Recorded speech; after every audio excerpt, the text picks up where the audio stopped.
Alors, une actu sur les smartgrids.fr. Tesla, le français Neonen, vont installer une nouvelle méga-batterie en Australie. Le constructeur automobile s'associe à Neonen pour construire une deuxième installation au lithium-ion afin de soutenir la transition énergétique. Tesla et Neonen, société française d'énergie renouvelable, s'associent pour installer en Australie l'un des plus grands systèmes de batteries lithium-ion au monde. Ce système, basé à Geelong, au sud-ouest de Melbourne, ou Geelong, je sais pas comment on dit, aura une capacité de 450 MWh et jouera un rôle important dans la transition de l'Australie vers une production d'électricité à partir du charbon vers les énergies renouvelables.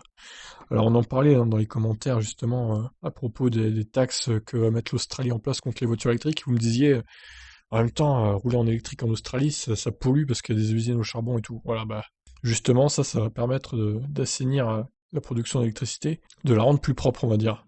Donc la nouvelle installation stockera environ assez d'énergie pour alimenter 500 000 foyers pendant une heure. Elle sera également utilisée pour moderniser et stabiliser le réseau énergétique de l'État de Victoria, où le gouvernement s'est fixé comme objectif politique de couvrir la moitié des besoins énergétiques de l'État par des énergies renouvelables d'ici 2030. En se dotant de l'une des plus grandes batteries au monde, la Victoria fait un pas décisif vers l'abandon du charbon et l'adoption de nouvelles technologies qui permettront de libérer plus d'énergie renouvelable que jamais, a déclaré Lily D'Ambrosio, ministre de l'Environnement de Victoria. La batterie aidera à surmonter la nature intermittente de l'énergie solaire et éolienne en fournissant une capacité de réserve au réseau lorsque le soleil ne brille pas ou que les conditions de vent ne sont pas optimales, ont déclaré les analystes.